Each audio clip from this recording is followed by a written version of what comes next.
So I'm sitting in the town of Uyuni in Bolivia, about to head out for the world's biggest salt flats tomorrow morning.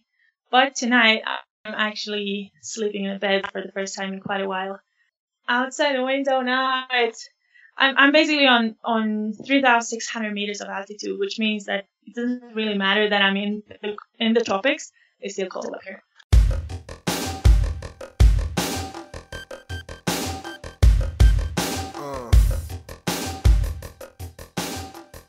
All right, welcome back to another episode of Lionheart Radio. I'm your host, Rick Alexander, founder of Lou Aviv in San Diego, California. And today I am joined by Fredrika Ek, who is on a solo bike expedition around the globe. Fredrika, thanks for joining me today. I'm glad to be here. Thanks for having me. So I know that it took us a little while to connect because you're traveling around the world on your bike, so it doesn't make it super easy to always have access to technology. And right now you're in Bolivia, is that true?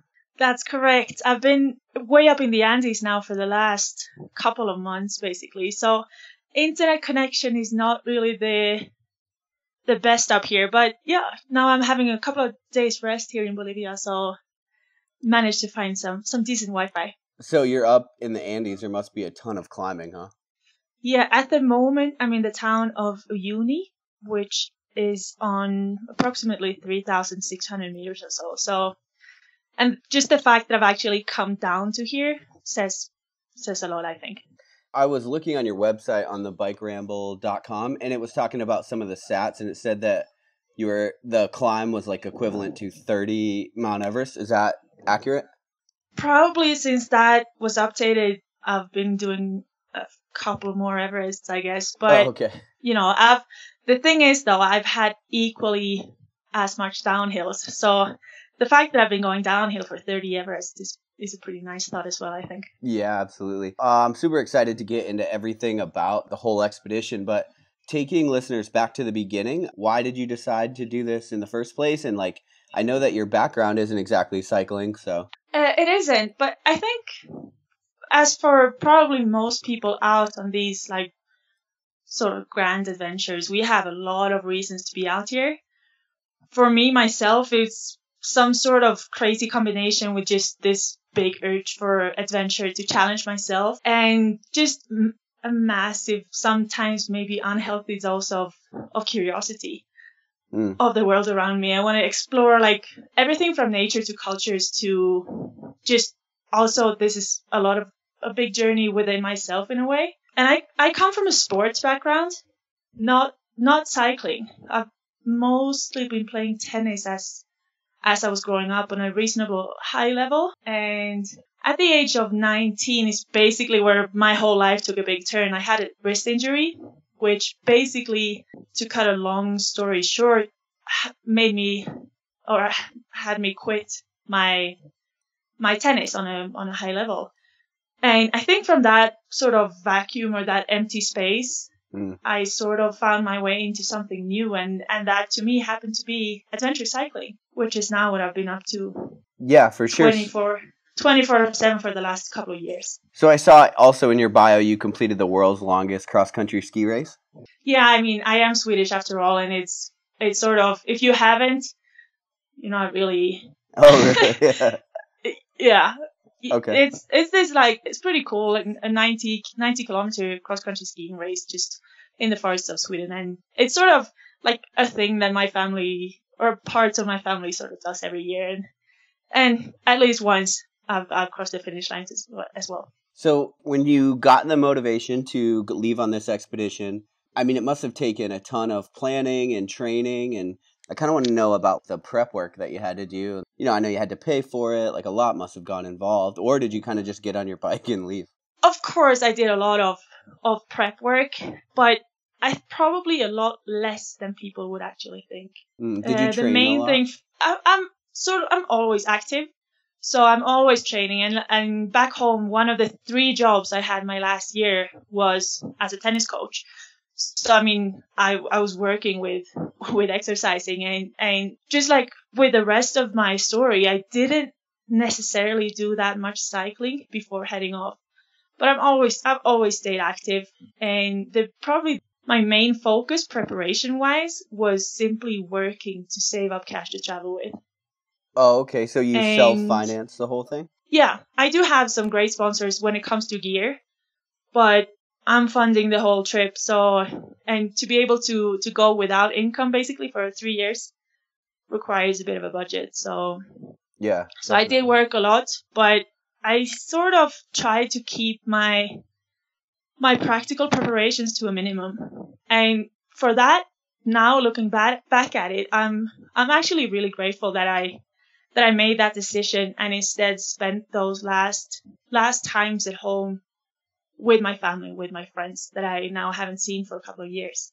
Oh, okay. Yeah, that's what I was going to ask. How long have you been on the road doing this? I started on the 8th of March 2015, so that's a little more than 2 years now, which in practice it feels like a couple of lifetimes probably. Oh, I'm sure. How much complete are you with the trip? The aim right now is to be home for Christmas this year. And that's complete? Like you'll be done with it by Christmas? That's the goal? That's the goal, yes. The whole project that I set out to do was to ride around the world in 1,000 days. And my day 1,000 is on the 3rd of December this year. So we'll see what happens, but that's still the goal. So you're still going to try to make it by then? What did your parents think when you told them you wanted to bike around the world? I have great parents. And the funny thing is that they were extremely supportive of this trip when I first presented the idea of what I wanted to do. And they were great about it all up until I actually got the bike. And I think they realized oh, she's doing it. Yeah.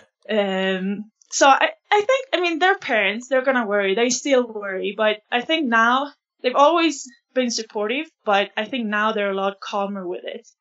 And maybe in a while, I think they're almost getting to the point where they actually think this is a good idea.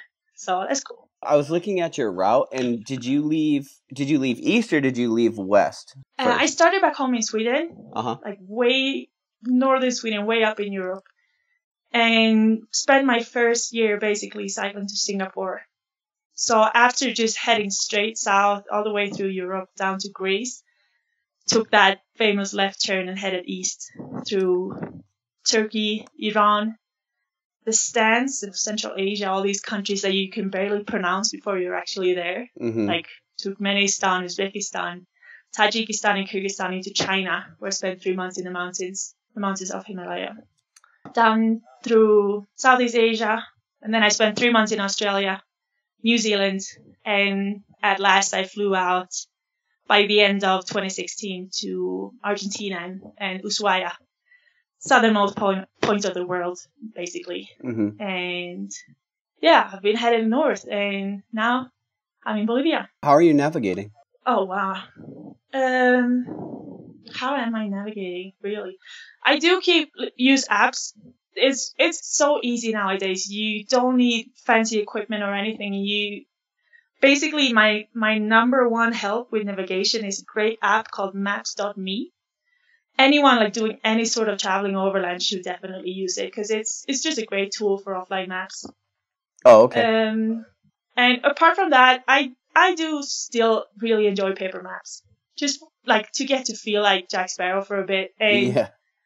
It's just a great way to connect with locals as well. In any cafe in the world, you can just unfold your map. Doesn't matter what languages you speak or don't speak. You can always connect with the locals. And for me, I do enjoy. I spend a lot of time researching my routes online and doing these sorts of things. But to me, there's just nothing better than getting local advice. Yeah, sure. And what I think is really cool about this, and when I was kind of following you on Instagram and looking at it, is I feel like you're getting a perspective at life that it's very hard to get. It's very hard to really experience a culture in the way that you are. It's absolutely true. To me, traveling on bicycle is just, to me personally, is just the best way of exploring the world. You can get up in any nature, but more than that, you get so close to the cultures you're in.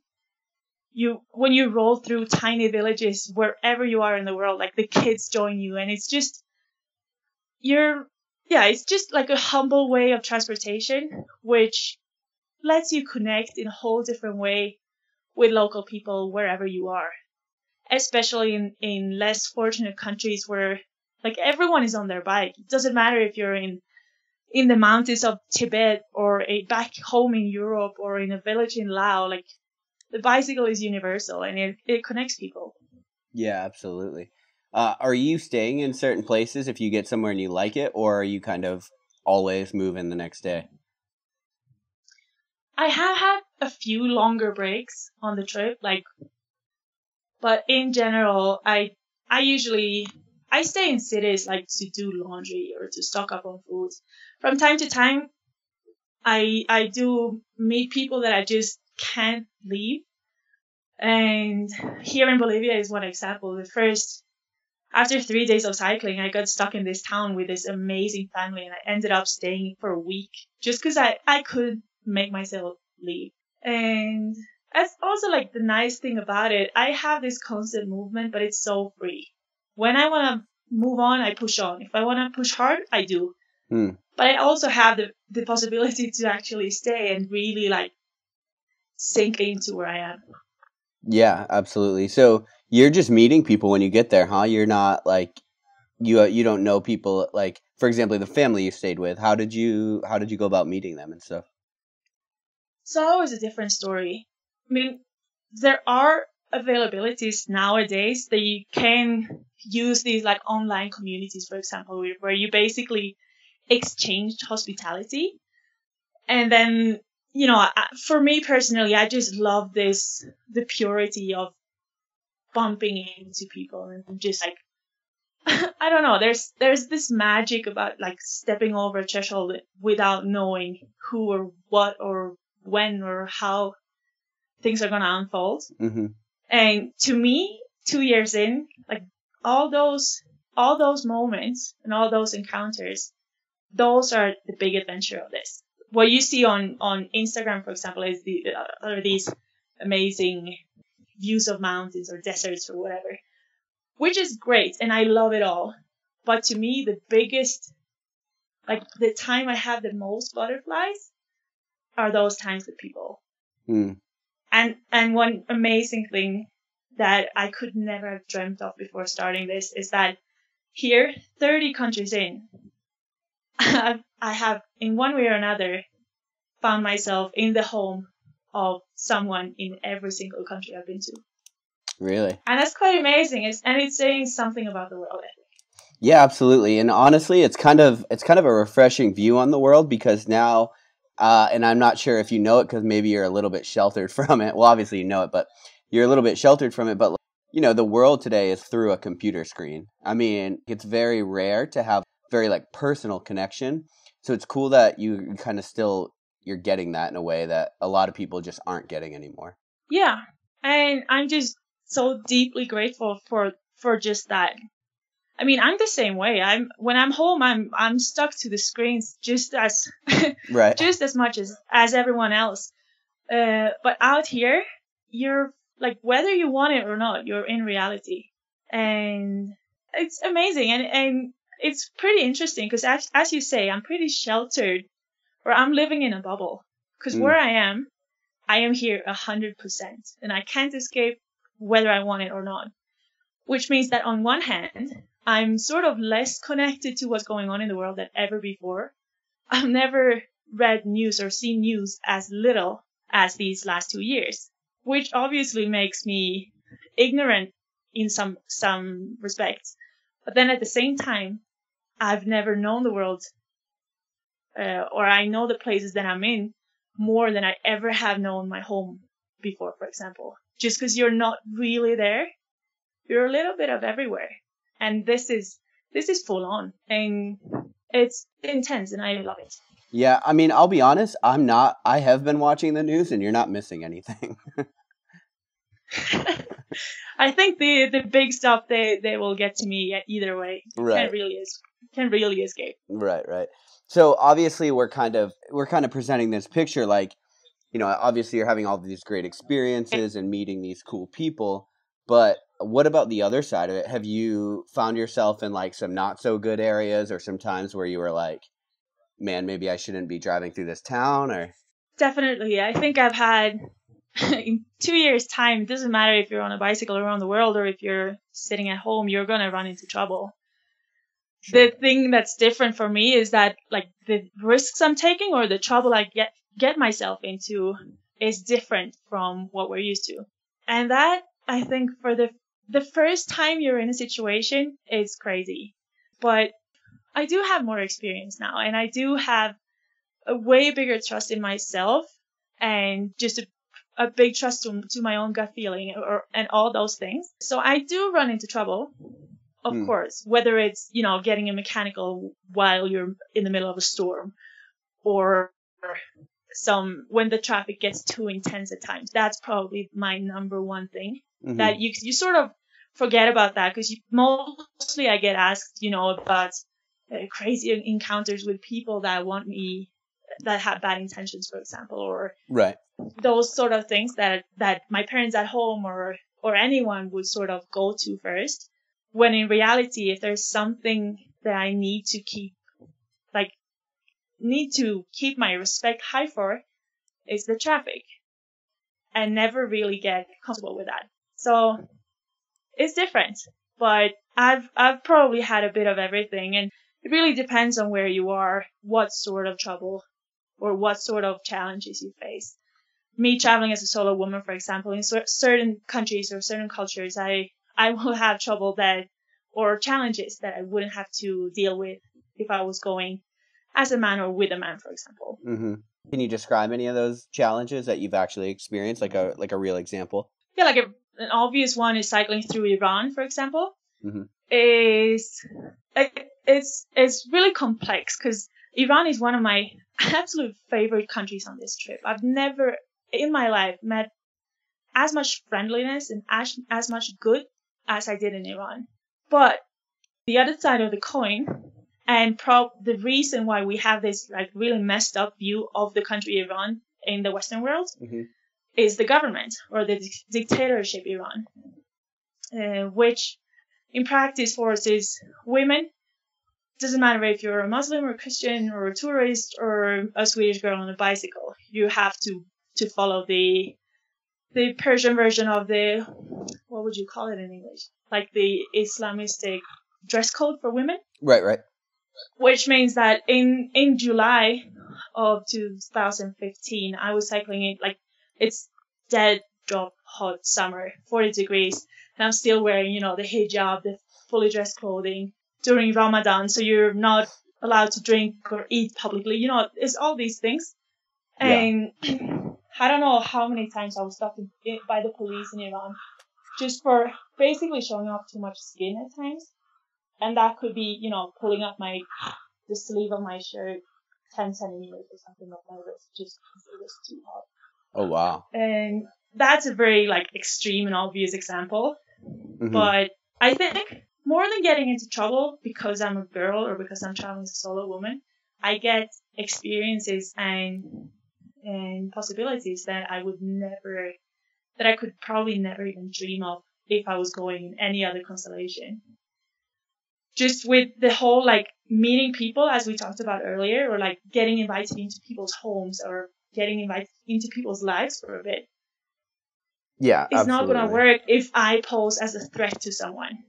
Right. And coming in, a solo girl on a bicycle, I'm not a threat to anyone. It doesn't matter if, there's just a wife at home with a child or whatever. I'm immediately trusted. And that is my strongest card when it comes to connection with people.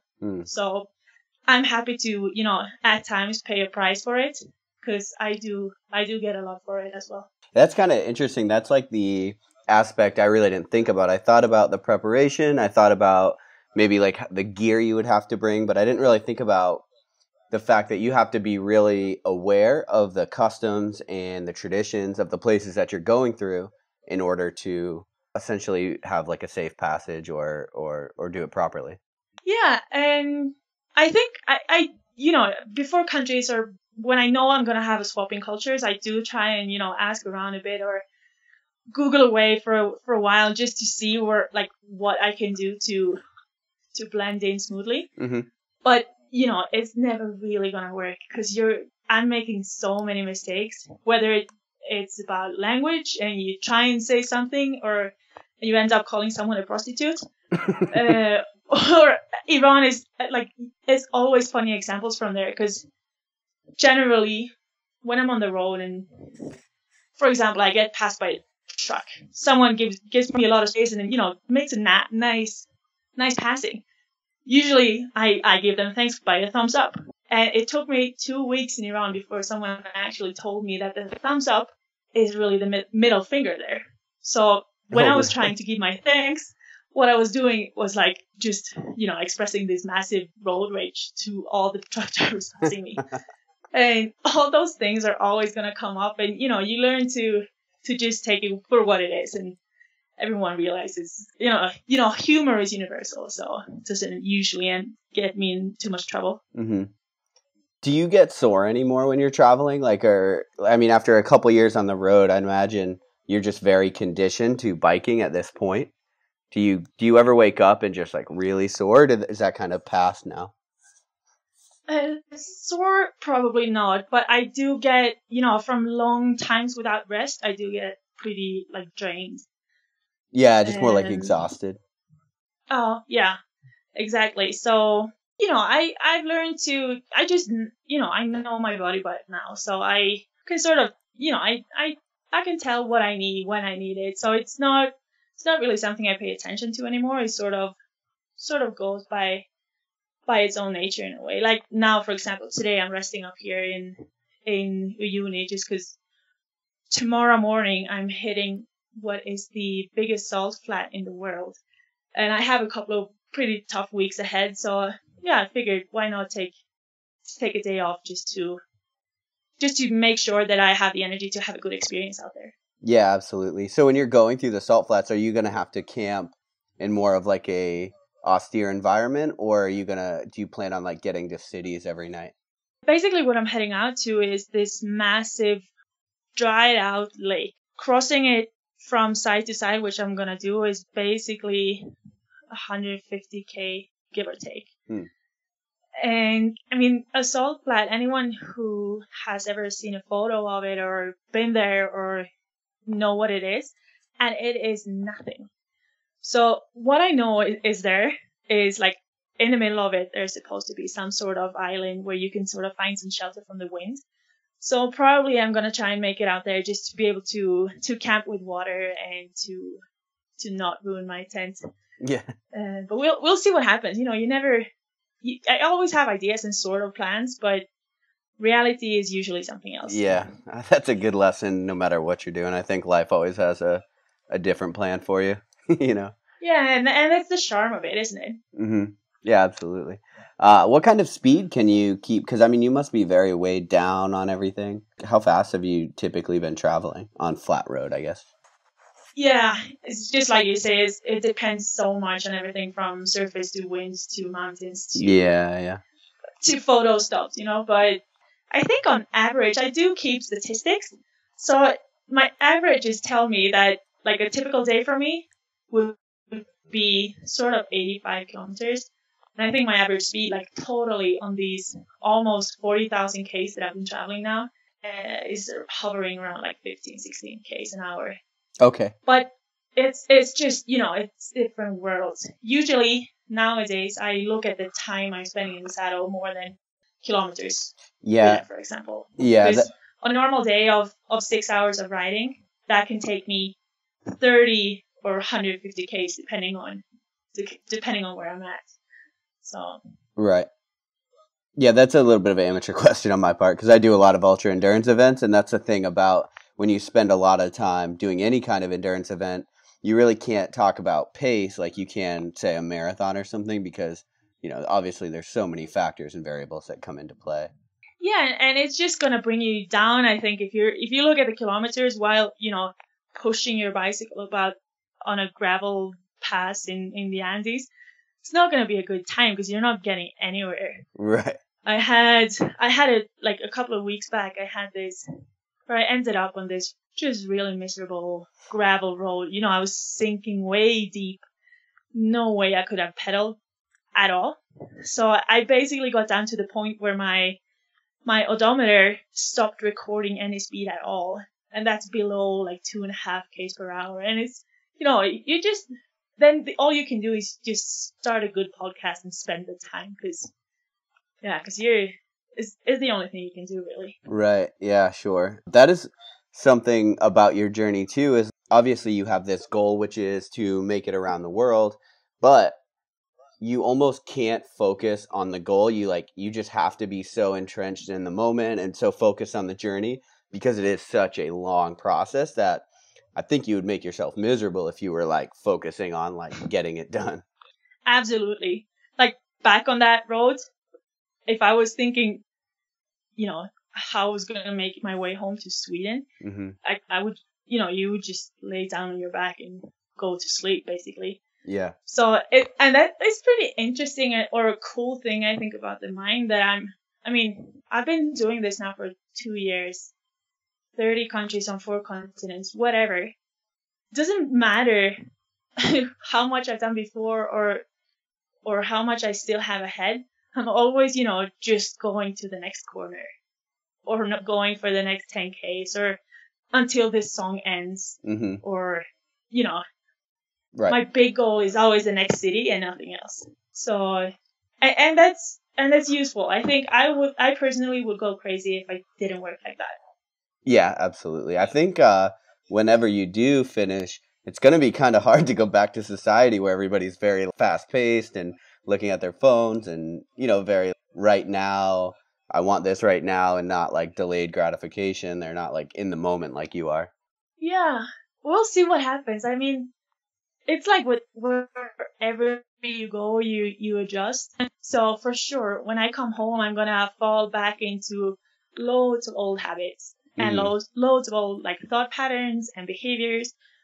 But I do think that I will bring a lot, and I expect that I will bring a lot of the lessons I have from this journey with me for the future. And I'm not sure it's always such a bad thing, maybe doing some things a bit differently than most people at home. So we're just gonna have to wait and see what happens. And either way, it's gonna be interesting. Mm-hmm. Other than Iran, have you had any places that stick out as like your favorite or like memorable? I do. Sometimes I get asked about a favorite country or a favorite place, and that is just an impossible question. Hmm. But I do have, I have my top 3 list, which usually ends up consisting of like 7, 8 countries. But some massive experiences that I'm just gonna bring with me forever is definitely Australia. I spent 3 months, crossing the outback from north to south on these old, more or less abandoned gold mining trails that they have across the country. And that was just one of the biggest nature experiences I've ever had, and like inner experience, because it was just loads of cycling, loads of spending time out in nowhere with no one. I was carrying food for up to 2 weeks in a row, and it's just this Oh wow. this big experience, like a big meditation retreat on a Yeah, bicycle. just like very connected. Yeah. Yeah, that was something. Yeah. Same thing also, just my month or a couple of months on the Tibetan plateau in the Himalayas in China. That was it's the same like mental experience, although to Australia, like in practice, they're polar opposites. Like one is mountains up on almost 5,000 meters, and the other one is flat as a pancake.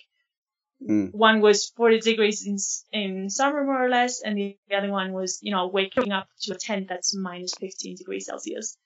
But yeah, I have this similar calm feeling when I think back on those 2 places.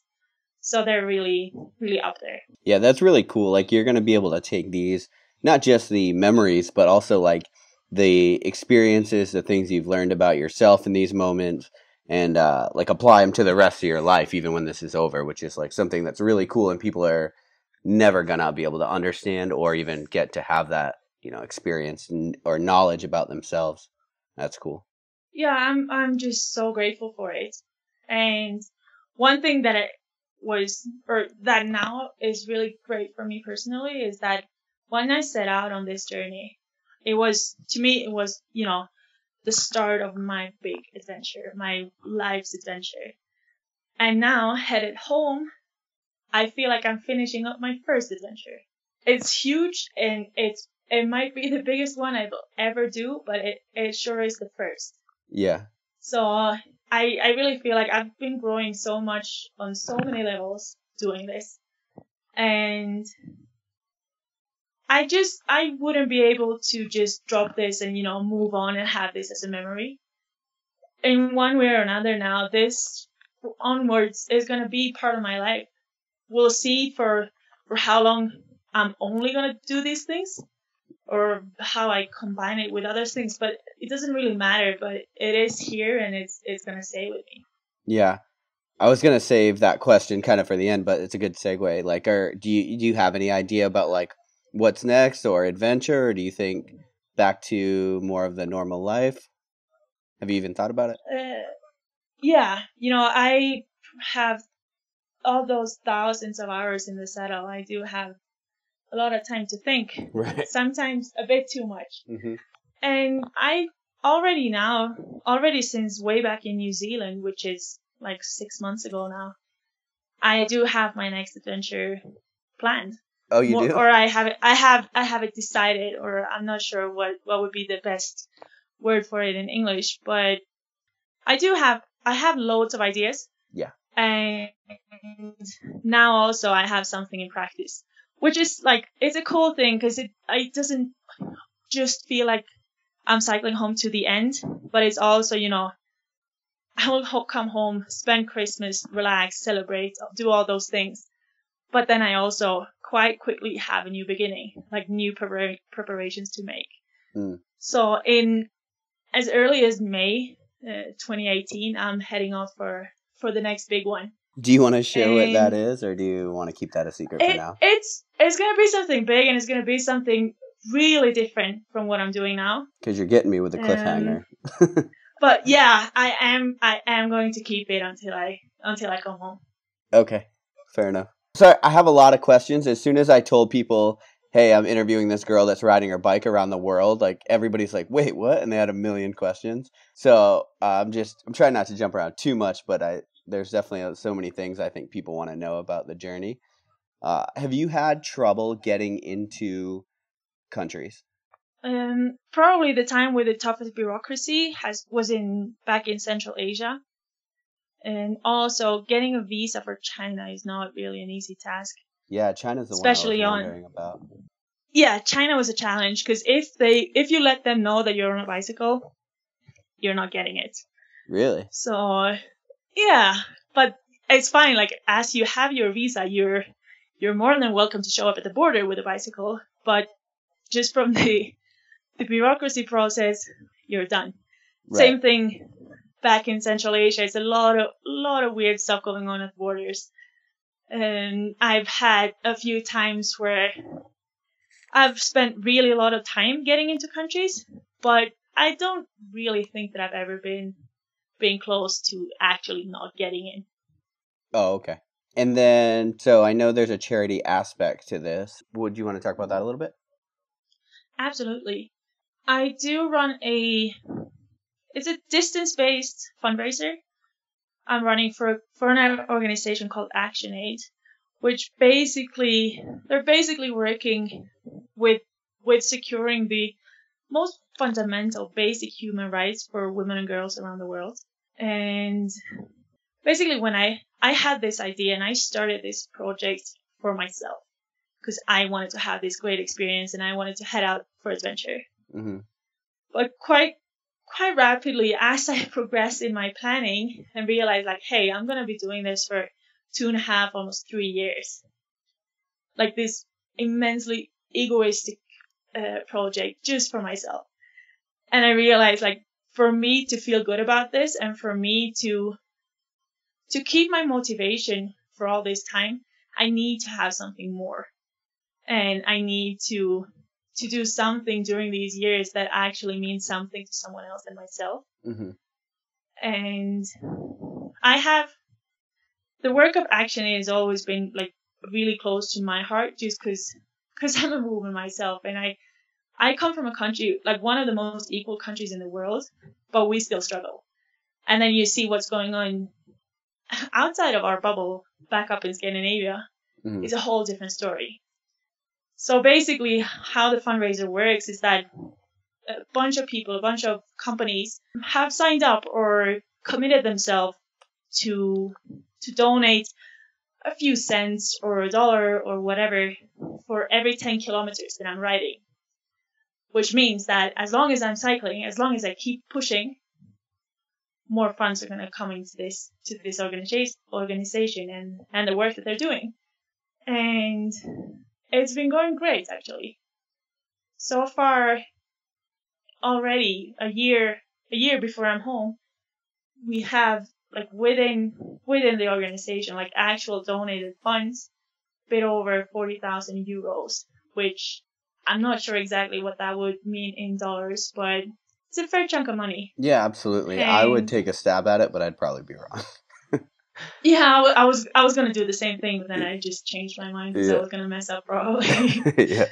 But yeah, it's just, I started this for me, and I had that fundraiser sort of as this side thing, nice thing, in addition to the trip. Now, 2 years into this, I still enjoy doing this more than anything in the world.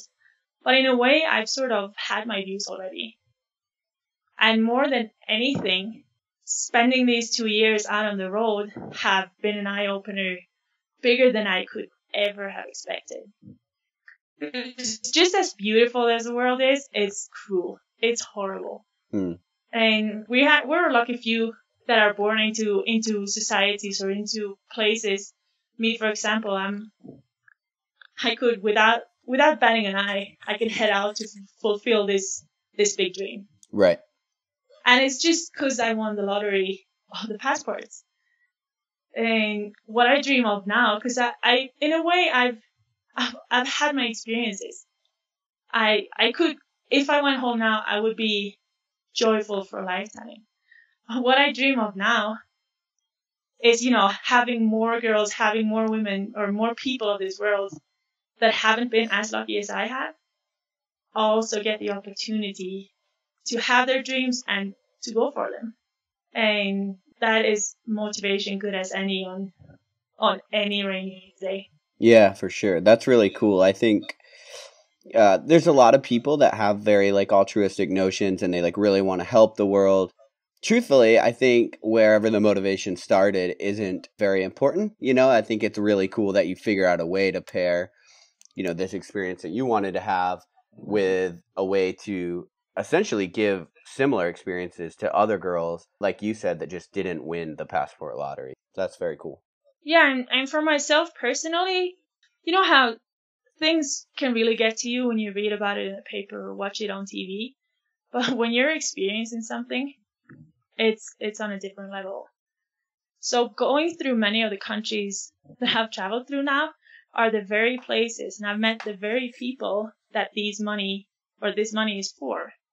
Or I've met these women that can't vote, that can't leave their house, they cannot, choose their husband, or you meet girls in Southeast Asia that are never gonna, hold a pencil in their life. Wow, that's and crazy to think it's about. It's just, actually seeing it, actually being there, and even, being invited to these people's homes.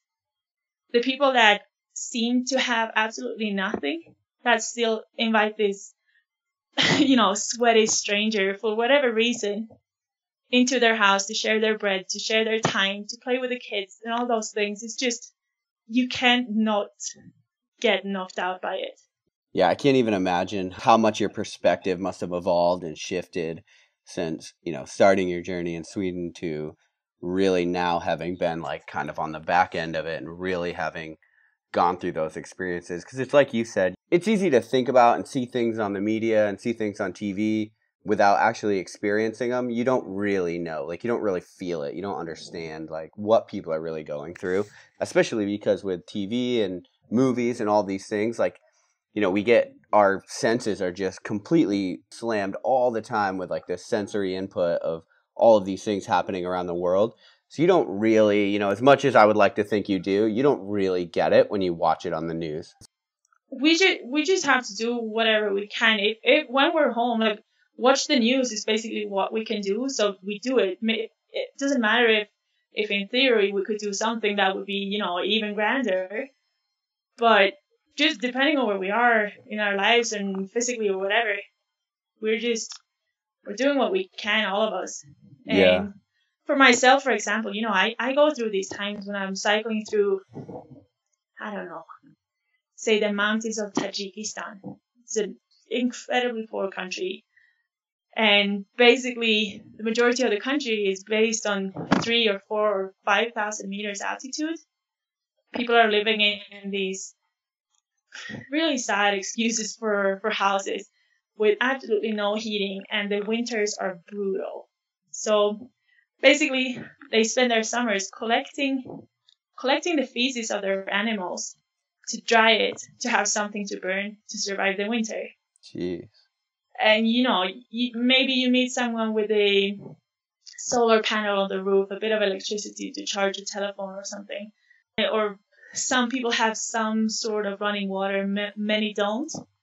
Live off the stream you're living by. And when you're there, it's real, because you're in it as well. You're collecting water from the same stream.